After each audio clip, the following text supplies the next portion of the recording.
Assalamualaikum warahmatullahi wabarakatuh. Alhamdulillahirrahmanirrahim. Wassalatu wassalamu ala asrofil anbiya'i wal mursalin wa ala Muhammad wa ala alihi wa ashabihi ajma'in. Amma ba'du.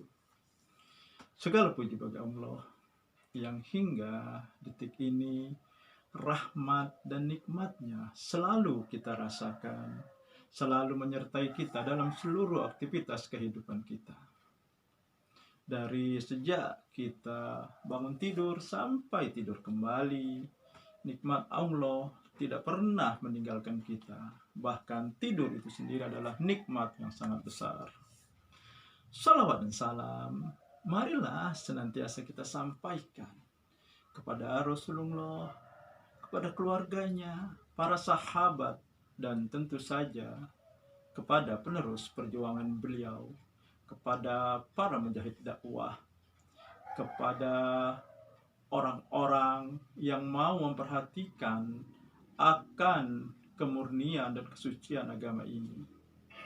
Sobat-sobat, berjumpa kembali kita di channel saya setelah beberapa waktu saya tidak bisa mengisi konten-konten khususnya tentang energi kalbu karena disibukkan oleh kegiatan-kegiatan sekolah, karena sebentar lagi akan siswa-siswa akan menerima hasil belajar mereka, meskipun kali ini siswa-siswa banyak belajar secara daring di rumah dan juga luring.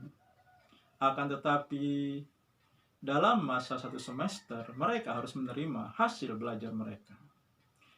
Sobat-sobat, kali ini saya ingin membicarakan mengenai kematian, mengenai maut, mengenai yang akan memutus kenikmatan kita. A'udzubillahi minasyaitonirrajim. Bismillahirrahmanirrahim. Kullu nafsin za'iqatul maut. Wa innama tuwaffawna ujurakum yaumal qiyamah.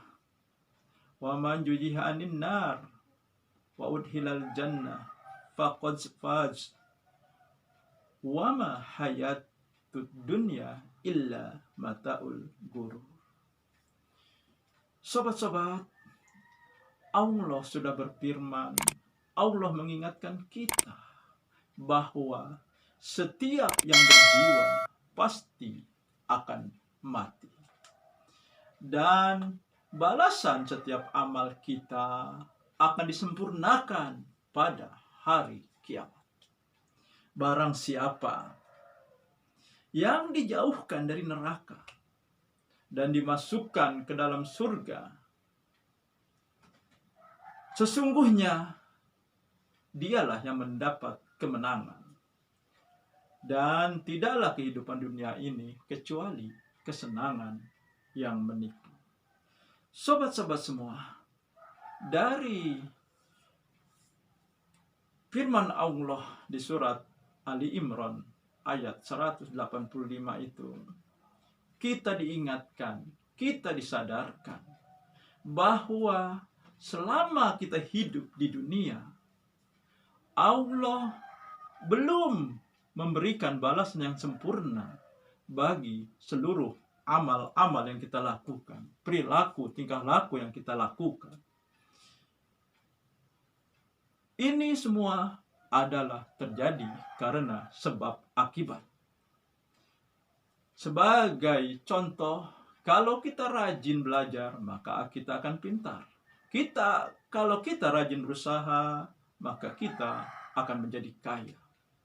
Jika sebaliknya kita malas belajar, tentu sih akan menjadi bodoh. Malas berusaha, tentu hidupnya akan sulit. Jadi di dunia ini belum dibalas secara sempurna oleh Allah, tapi Allah masih membalas berdasarkan sebab akibat. Hukum sunatullah, ketetapan Allah. Kapan amal ibadah kita, baik amal ibadah kita yang buruk maupun yang baik, maka Allah akan membalasnya ketika pada hari kiamat. Mungkin kita sering bertanya-tanya, kenapa harus ada hari kiamat? Kenapa balasan itu tidak di dunia ini saja? Kenapa tidak cukup di dunia saja? Kenapa harus ada hari kiamat? Sobat-sobat semua, di dunia ini manusia masih bisa berbohong, masih bisa bersiasat, masih bisa menggunakan trik-trik yang membuat amal-amalnya yang buruk mereka sembunyikan. Seorang koruptor, dia bisa tampil dengan mulia, dengan kebaikan-kebaikan yang dia tampilkan, dengan kata-kata dari mulutnya yang sangat manis, akan tetapi dia seorang koruptor. Dan kita tahu pengadilan di dunia ini tidak ada yang seadil-adilnya, karena sifat manusia masih mempengaruhinya. Maka Allah mengadakan hari kiamat, di mana semua manusia akan dikumpulkan di padang mahsyar. Semua manusia akan dihisab, akan diadili, akan diperiksa tanpa dirugikan sedikit pun. Walaupun kita punya amal sebiji sawi, akan ditampakkan amal kebaikan itu. Sebaliknya amal kejahatan kita, walaupun sebiji sawi, akan Allah tampilkan. Dan pada saat itu, maka mulut terkunci. Akal kita sudah tidak berguna lagi. Karena yang bersaksi adalah tangan dan kaki kita selama kita melakukan hal-hal di dunia. Dan itu semua akan dimulai dengan datangnya malaikat maut kepada kita, dengan mencabut nyawa kita.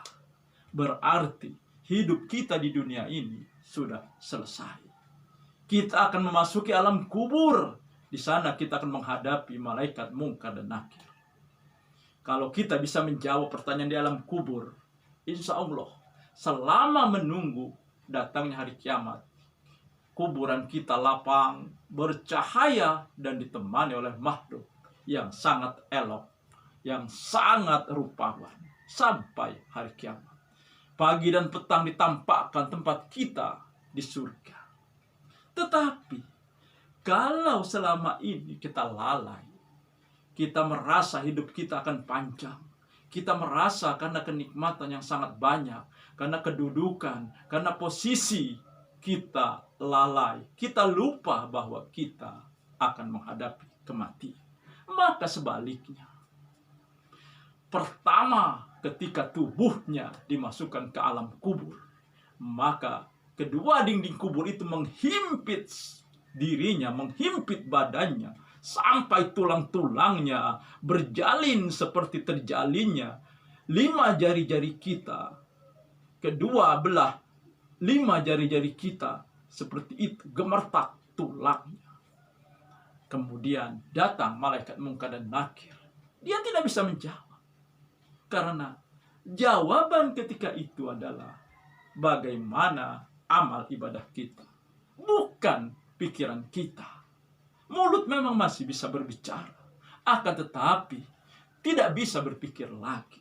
Kalau di dunia dia seorang penjudi, akan ditanya oleh Allah, "Man rabbuka?" Siapa Tuhan engkau? Dia ingat kartu domino, dia ingat kartu remi, dia ingat balak 6 dan sebagainya.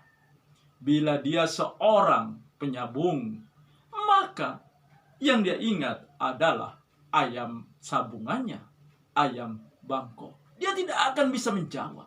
Walaupun di dunia dia hafal, "Man rabbuka?" Siapa Tuhan engkau? Tuhan saya Allah. Siapa nabimu? Nabi saya Nabi Muhammad. Dia hafal di dunia, akan tetapi nanti di akhirat itu akan hilang amal ibadah kita yang akan menjawabnya. Jadi sobat-sobat, kematian ini adalah pemutus dari kenikmatan kita di dunia. Jangan merasa kita sekarang masih muda, masih remaja. Woi, nanti dulu mempersiapkan kematian. Aku masih muda. Akan tetapi kita ingat, kematian tidak pernah memilih usia. Siapapun bisa meninggal, bisa mati, dicabut oleh Allah. Pertanyaannya sekarang adalah, apakah persiapan kita untuk menghadapi kematian, menghadapi yaumil hisab di yaumil mahsyar nanti? Apakah persiapan kita? Jangan lalai. Jangan kita merasa bahwa kita sudah cukup dengan apa yang kita lakukan di dunia ini. Sobat-sobat semua. Karena sesuai dengan surat Al-Imran ayat 185 tadi, bahwa orang yang dijauhkan dari neraka dan dimasukkan ke dalam surga, itulah sungguhnya orang yang mendapat kemenangan. Orang yang mendapat kenikmatan. Di dunia ini, harta sebanyak apapun, kekuasaan yang tinggi, jabatan tinggi, tidak akan berarti apa-apa kalau nyawa kita sudah dicabut. Maka Rasulullah mengingatkan, orang yang cerdas adalah orang yang mengingat akan mati. Karena kenapa dia cerdas? Karena dia tidak mau, dia sadar tidak mau menukar kehidupan bahagianya di akhirat, di surga nanti, dengan kenikmatan yang tidak abadi di dunia. Kadang-kadang pernah kita berpikir bahwa kita ini bodoh. Kenapa bodoh? Kita mencari harta, mencari kenikmatan dunia. Kadang-kadang lebih dululah kita dari ayam berkokok, kalangan, ke desa-desa, ke dusun-dusun. Kemudian kembali ke rumah. Begitu seterusnya. Kita usahakan kehidupan dunia, tetapi kita lalai dengan kehidupan akhirat. Kita mencari kehidupan dunia dengan mengorbankan waktu kita, tenaga kita, pikiran kita.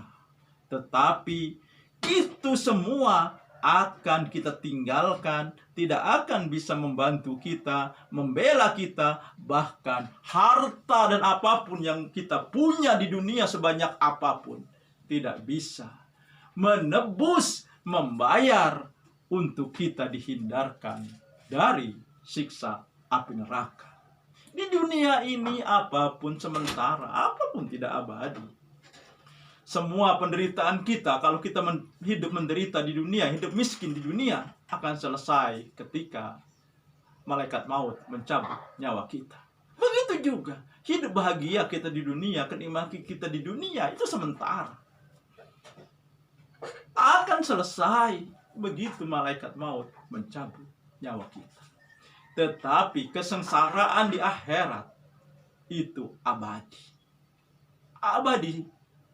Dan itu tidak bisa kita kembali lagi ke dunia.